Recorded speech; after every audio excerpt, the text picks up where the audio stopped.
Hello, you wonderful people, and welcome to another episode of Not Too Comic Book. This being a show where we're talking about TV shows that are adaptations of comic books. For today's episode, I'm going to talk about the latest episode of Supergirl. So this episode was a very heavy Valentine-themed episode, dealing a lot with matters of the heart and everything, which makes sense because it's like the closest episode related to Valentine's Day. I mean, granted, last week's episode would have been, but relatively to everything, it's the closest episode to Valentine's Day in regards to this. But nevertheless, a lot of stuff went down. Obviously, we pick up where the last episode ended off. I cannot remember the dude's name, but I'm just going to call him Mix. We'll just call him that for short. Was curious about his whole circumstance. Very interested to find out that, home dude is like from a fifth dimension. That basically it's John's come across him, even Mon-El's come across him. Essentially, they have the power to bend reality, hence giving them the illusion of having magic. Which does beg you to question, like, maybe that's all that really... I mean, once again, crossing streams with the whole Marvel situation. How Marvel refers to, Asgardians and, Thor and his people and Loki as aliens when actuality they're gods. It's just relative, so maybe it's kind of a similar thing where it's like maybe people we've known like Zatanna and her family. I mean, because I don't really know their background that much because I was like, is this supposed to be like their way of introducing magic on Earth 38? Because I mean, it does make you wonder because magic is one of those things that can hurt Kryptonians. It was definitely a thing that came up a little bit in Smallville. Was the fact is that like it can hurt him. It's one of the few things other than kryptonite that can hurt Clark. So to me, I thought it was like, we're bringing up magic, which to a certain degree we are. I think that's their way of slightly bringing it up. I don't know. Like there's a part of my head that goes, maybe they're not trying to refer to it as exactly magic because there might be a negative connotation behind it because of Arrow, because people, because the whole they introduced magic last season and now they're kind of distancing themselves away from the whole magic thing. I mean, it makes up part of the DC universe, but I don't know how most people felt about it. Personally, I like the whole magic situation back in season 4, but maybe that was just me. I don't know how most people feel about it, so maybe that's when they're not really trying to go necessarily the magical route, or maybe that was just their way of being like, he technically uses magic, but he's not Earth 38 magic, like someone like Zatanna, for example. He's just someone that has powers that are similar to magic. But being able to shape reality like he does, it turns out this dude has been basically watching Kara for a long time, and he's like obsessed with her. He's like, yeah, marry me. I love you. I'm your soulmate. You should be with me. We can do such great things together.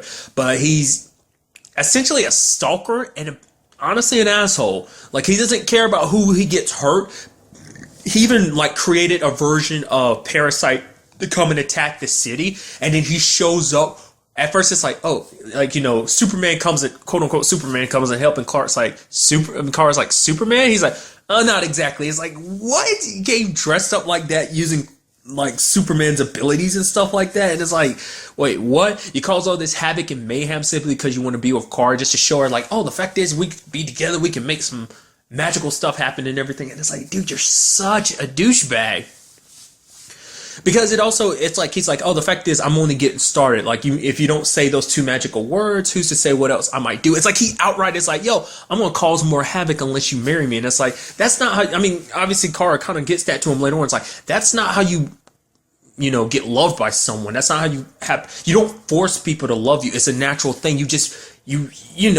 You're being kind-hearted. You don't try to like force someone to marry you, force someone to love you. Which this whole situation led to Mon-El being jealous. Obviously, at first he's like, "No, I'm not jealous." I mean, obviously he has his own situation because we ended up finding out that basically the fifth dimensional people. I don't know if they actually gave him exact names, but basically they've popped up a lot throughout history, like in mythologies and stuff like that. Leprechauns, genies, jinn, that have always been them because they kind of have those same powers. So I am very curious to find out if he is someone from the comic books. I was actually trying to look it up during the show, but I just didn't get to it. But I'll have to do some extra research at the end to find out, like, is he kind of like a magic user like Zatanna, or is he something completely different?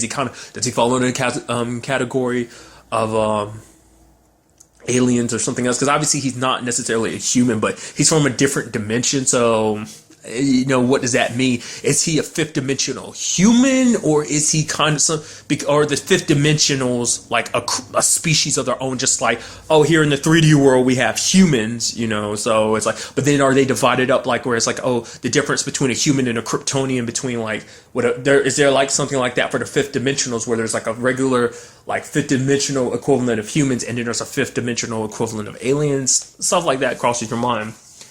But it is kind of crazy to see just amount of everything that he can do. Like, things did kind of turn out the way I thought they would, because of the whole, like, I was like, I knew it was going to turn into like a duel between Mon-El and Minx for Kara's heart. I did not know it would turn into a literal duel. Obviously, it was a joke, turn into like a literal pistol duel, which is like, are you really think I'm going to give you ammo to something that could actually hurt me? It's like, you're an idiot. That's kind of another thing too. Apparently, obviously, John crossed paths with him on fifth dimensional on Mars, but Daxam has had her own experience with them too. And it's like, yeah, you can't. Like, these guys are dangerous and effective. It's like, yeah, they're fun to have around at parties, but they just don't know when to say no, and just basically the only way to get around it is to kill them. Which Kara's like, no, we're not killing him. Mon-El's like, you sure we should kill him? But once again, Mon-El is kind of acting out of a sense of jealousy, because it's like, he even brings it up, it's like, this guy can make anything possible, and it sucks that I can't do that. So yes, there's a bit of me jealous, because it's like, Mon-El probably doesn't have much of a high opinion of himself, especially when it comes to Kara. I mean, which is interesting considering the fact that Kara will look at him and be like, you are very egotistical. But it's just because he even admits it. He's like, I'm a little weird when I get around you. My emotions, like, I've never felt this way before. Even he's like, the fact of the matter is, because even Wynn comes to Mon-El about, dating advice, but Mon-El's like, yeah, the fact is, on Daxam, we never really had to worry about, respecting women. Is like, so it's not like I'm the best person to give you advice on dating and stuff like that. Like, we'll kind of get to Wynn's situation in a bit. But the whole point was like, Kara said some pretty nasty things to him. And it's like, oh, the fact is, we can never be together. We never work out. Obviously, I had a feeling that was a lie, but part of me was wondering, because I was thinking like, oh, was that him disguised as Kara saying all that just to break Mon-El's heart? But it's like, no, it really was her. She's accepts his proposal and everything. Obviously, going back, like, her and Mon-El had the whole back and forth thing, just kind of like, it's like basically talking about each other's faults and everything. It's like, the fact is that she tries to do everything her way, and it's like, maybe it's not always the best way to handle it. Maybe you can't handle this on your own. It's like, the fact is, I was just trying to help you. She's like, he's like, I'm fighting for your honor. She's like, I don't need you to. I can handle my own fights. I can handle this my own. Like, which is truth be told, is like, I brought that up last week's episode too. It's like, I was like, it'd be a situation where Kara would be like, I don't need you to protect me. It's like, yeah, she don't. I mean, in fact, Kara is stronger than Mon-El. It's like, she has access to more powers than he does. He can, yeah, I mean, even kind of gets made fun of it, because it's like, oh yeah, what are you going to do? Like, leap at the next bad guy you come across? It's like, Kara can fly, heat vision, super strength. Like, Mon-El's super strong, sure, but like, he's still not as strong as Kara. So, if anything, she can protect him. So, but obviously everything was to the point to basically trick him, taking him to. It was kind of interesting. The fact is that he was like, oh, the fact is that I can. She's like, oh, let's kind of make it a more traditional Kryptonian wedding. He's like, oh, so we'll go do it on Kryptonian soil. He's about to snap his fingers, and she stopped him. Because more so than anything, I'm pretty sure for her, it probably meant it'd be too hard for her. She's like, knows he'll be able to do it, but it'd be too hard because she know it'd be a fake reality, and it would just make wanting to leave there a little harder for her. I mean, it's like, he has the power to shape reality, so he could do anything, but it wouldn't be real, because it eventually, it disappeared. And it's like, you can't take the chance that he stick around any longer, because it just caused more trouble. But back in the Fortress of Solitude, basically he's like, yeah, actually I lied to you. I'm not going to marry you, all for the purpose of, like, at least here, if he causes any problems, no innocent people get set up in it. So basically she goes, all right, so what I'm doing is this, and starts ready to explode the Fortress of Solitude. She's basically like, it will explode and it will kill me. So, because basically that's part of his rules. His magic can't stop her from killing herself. Also, apparently, stop her from drinking orange juice. He brought that up. I think that was kind of obviously that was a jokey one, but that's very interesting. Even he was like, that's kind of interesting, right? Like, can't stop you. Why orange juice? Why specifically orange juice? Interesting how things work like that. But, the whole point was to trick him into, because it's like, she's like, he's like, oh, there's no way you'll actually kill yourself. You're bluffing. It's like, for her, more so than anything, it's like, well, the fact is, I'm trying to protect people from you. So if it means I have to go down, I guess I'll have to. And even he's like, no, no, no, they need Supergirl. Like, I don't. It makes you wonder on what levels was he just saying that for his own self-preservation type of things. Like, no, I need you to stay. Obviously, he needs her to stay alive because he loves her and everything. But he's like, oh, they need Supergirl. So it's like, does he also look at it from a non-selfish point of view? Of like, if you die, the Earth is in danger because they, the people in National City as well as the Earth need you, Supergirl. So maybe that's what that was. Maybe there was a little bit of non-selfishness, or maybe obviously that was him trying to pretend not to be non-selfish when in fact still just at the heart of things being selfish. Nevertheless, because the whole she ended up tricking him into putting in a password, which the password was basically his name backwards. Because basically writing something is the same thing as saying it in different, worlds. So it's like she got him on a technicality, and it's like he's like, you tricked me. It's like, no, I didn't trick you. I didn't cheat. I played by the rules that was already set before. Because he told her right from the beginning what he couldn't do. So she used what she already knew. So.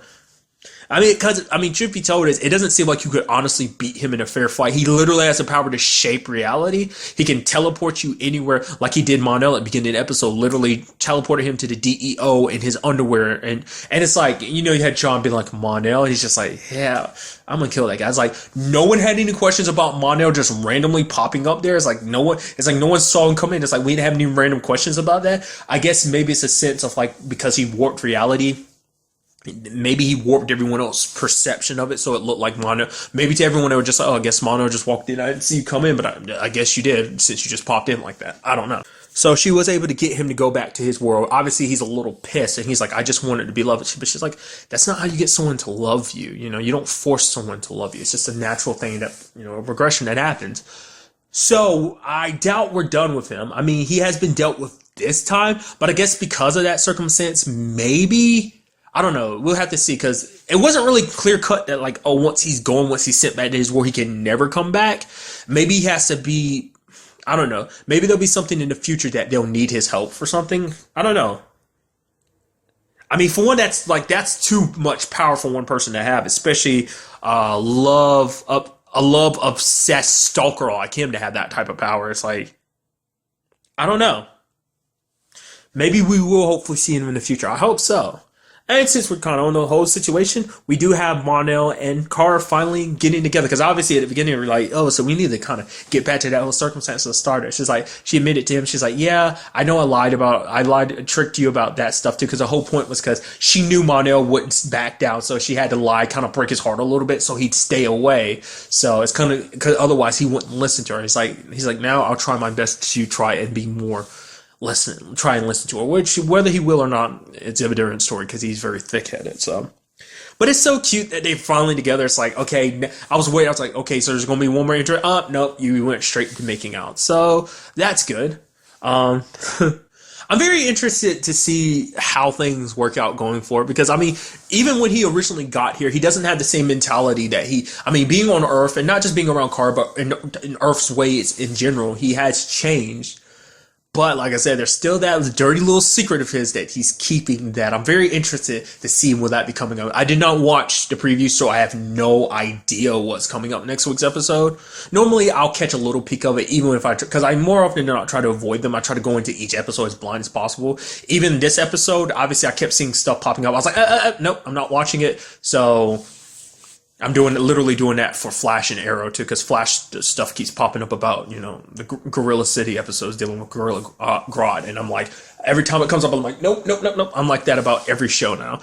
I have to make sure it's like, okay, is there a new episode coming up next week or whatever the case, or is it going on a break? I have to make up sure for that. And that's stuff you don't care about. I know, sorry, but I'm definitely curious to see when that's finally going to pop up. Like I said, we know it. Like I said, I've known for a while because I threw that out there. I'm super glad that it turned out to be the case. I don't know what made me think that. Something just sparked that in my head that I was like, oh, and then I kept holding on to it. And then like the whole, what was it, that Slave Moon episode that had to deal with Roulette, where basically she was stuck on a planet without a red sun, her and Mon-El. That episode, like...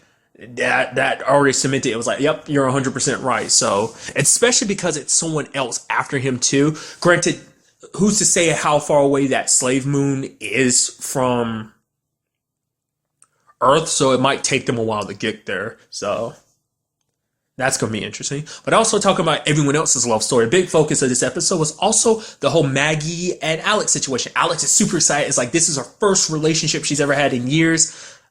Like I said, I'm not really 100% sure if this is like her first relationship ever, but she's always spent a lot of Valentine's days alone, and she just kind of wants to take this opportunity to kind of celebrate her love. But Maggie's like, yeah, screw Valentine's Day. It's a very like commercial thing, which I can understand the mentality, which obviously Maggie goes into a little more detail about her whole situation. But first of all, I get that mentality, and it's like, the mentality Alex thought she had at first. It's like, oh, kind of the commercialism behind it. Because, a lot of people look down on Valentine's Day. It's like, oh, the fact is, oh, there's this, I don't need a day to show my affection for that person I care about. Which to me, I don't look at it like that. I look at it, Valentine's Day, as a special day of celebrating that love. It's like, it's not to say you haven't been showing that person your love for them, these past however long you've been together, or you haven't celebrated on multiple different occasions or multiple different days. But the fact is, it's one special day to kind of, if you choose to, you can try and one up it, just make it a very special day, which isn't saying you have to, but it's just like, anyone can find fault with anything. It's just, to me, it's not a day saying like, oh, this is a specific day to celebrate your love, which you could look at it that way. It's just kind of another day to celebrate your love. And it's like, hey, it's a special day where everyone around the world is kind of celebrating their love. It's like, this is the day you might decide to put in a little bit more and kind of make it an even more spectacular day. Maybe you already make every day spectacular. Why not take this opportunity, one up yourself a little bit type of thing. Make it even more special. Thought Maggie was like that. Turns out Maggie's not like that, which I like the whole situation of like Maggie, like Alex being like, okay, this is what Maggie likes and everything. I was like, oh, like, is it weird that my brain immediately is like, why don't you take Maggie to like a gun range? Why don't you go shooting some stuff? It's like, you both like guns. So yeah, I felt like that'd be a perfect day. I thought that's kind of where it was going to go. It was a mixture of all that. But it's like, we find out Maggie actually lied to Alex. Her parents were super not okay. I mean, granted, more so person we heard about is her dad. Her mom might have gone along with it, or her mom might feel the same way, but she was never as aggressive about it as her dad. So it turns out Maggie had a crush on her friend. It was the first time, but this is back when she was 14, had a whole situation that she felt really differently about a different person. It's the first time she ever felt that way about a girl. So she wrote her feelings out on a card and everything. It was very open. Sent it to her. She gave it to her parents. Her parents in turn gave it to Maggie's. Maggie's dad was super upset, kicked her out, and she spent the next 3 years living with an aunt. And it's like, damn, dude. It's like, she's like, the reason why she did it, she lied about it, was for Alex's sake, which is understandable, because it's like, she didn't want her experience to be the same thing as Alex, because Alex was going to hide back in herself. It's like, this is how I feel. I'm not going to tell anyone. I'm going to keep it to myself. Maggie wanted her to kind of be open. And it's like, yeah, there's that chance that you might be rejected, but it's also the chance you might be accepted, which her family, not even just her family, all her friends, Jimmy, Wynn as well, were all accepting. It's like, it doesn't change anything, So it was a situation where it's like, she kind of wanted Alex to have that chance that she never had, where everyone that she cares about is very open and accepting her of who she is. Because she didn't want her own experience to deter Alex from doing that, being open and accepting herself as she is. And it's like, if Maggie had told her from the beginning, it's like, oh yeah, my family doesn't accept me, Alex would have been like, oh, I guess then I should not say anything to anyone about it. So, but luckily, Carr also talked to Maggie and is like, the fact of the matter is, I know you got your own beef with Valentine's Day. Obviously, Carr didn't know the whole story, but it's like, the fact of the matter is, it shouldn't just be Alex who changed. You should also change for Alex. It's like, obviously you've got your problems with Valentine's Day, and I understand that, but it's a very important day for Alex because it means an opportunity to celebrate with a woman she loves. Because it's like, this is the first time she's ever had that opportunity, because she's always been on her own, and she just wants to take this day to celebrate it, which is a very beautiful thing. So it kind of changes Maggie's mindset about it, because she's like, I've been so focused on my whole past situation rather than focusing on the present. It's like, you are here right now, and the fact is that, she loves Alex, Alex loves her, and it's like, we should take this time to just celebrate that. So, just obviously just all around, like I said, the whole theme of the episode was love, and it's just a very beautiful moment there. So, and then finally we're going to talk about Wynn's situation, which he meets up with an alien woman named Lyra, who apparently she's from a planet which the air smells like cinnamon. I mean, at the very least it used to, because now it's been polluted, so it smells more like death now. But obviously her and Wynn kind of hit it off, because basically Wynn isn't that knowledgeable about her people, but there's one particular book he knows to a certain degree, and she's like, my dad used to read that to me all the time. He's like, really? That's the one book I know from your people. I was like, man, what is a coincidence for that? And it's like, they're dating it, like, it's like she's like, oh, let's go out on a date and everything. He meets her up at a bar. They do some heavy making out, and I'm pretty sure some other stuff. Ha ha ha. You can't see it, but I'm winking and nudging the air with my elbow. It's a whole thing that would work better if this was a video, but as you know, I can't really do that just for obviously uploading speed and crap like that. But nevertheless, Wayne is kind of like, yeah, the fact is, like, obviously, they're going on a date and everyone in bars, like, at the restaurant or whatever, is staring at her. And Wynn's like, hey, like, I don't care. Let them stare. He's like, the fact is, it's like, yeah, I know there's going to be some problems. I'm not stupid enough to be like, oh, people won't stare at anything like a human dating an alien. Obviously, there's some people who don't believe in mixing like that, Cadmus being one of them. But just other people in general have that same belief outside of Cadmus. But for him, he doesn't care. It's like, whether you're an alien or not, it doesn't change the fact is how he feels about someone. Because, I mean, you take Kara, for example. It's like, obviously he had a crush on Kara before he knew she was Supergirl. But being Supergirl didn't change the fact of how he felt. Sorry. It didn't change how he felt about her. He still looked at her as still that girl he had a crush on and everything. And to him, his biggest fear isn't like, oh, dating an alien. It's dating anyone in general because he's afraid to kind of get his heart trampled on. He's just, which it seems like she shares that. So she might have went through a pretty rough patch in the past too. We really don't know much. I was literally bringing that up. I was like, I mean, we don't know that much about Wynn's dating life, and then I forgot. It's like, oh, it was literally referenced not too long ago. It's like, right, Siobhan almost literally let that slip my mind until just now. It's like, so dating hasn't worked out that much for him because obviously him and Kara never got together, which he moved past. But then it's like, oh, his other girlfriend turned into a supervillain, so obviously he's not really all that good at putting his heart out there because he's afraid it's going to, backfire on him. So like basically wants to kind of take things slow. So that's very interesting. Like I said, I love the fact that everyone's kind of got their own thing. Even John's got his situation with Magan sending a message out to her, which I can only assume that's kind of setting up. I don't know. I guess it's just kind of building on that moment, even with her not necessarily being there. But it seemed like that might also be kind of connected to something that'll pop up soon enough with the whole Mars situation, whether that might be next episode or the next couple episodes, whatever the case may be. Only person we didn't really see with that whole situation is Jimmy. Like amongst the main characters, he's the only one that was like, yeah, we don't know where Jimmy's relationship status stands. I mean, more so than anything, he's dealing with the whole Guardian thing, so also makes you wonder what he's going to think about the whole Mon-El and Kara thing. Very good episode, and like I said, it was more so, like I said, a very love-centric episode, and I appreciated that, because it's like obviously building up these relationships, which will continue to build up with the rest of the stories. But really, that's all I wanted to talk about in this episode. Till the next time we meet, be happy, be safe, live life to the fullest, and enjoy it. Good day, and goodbye.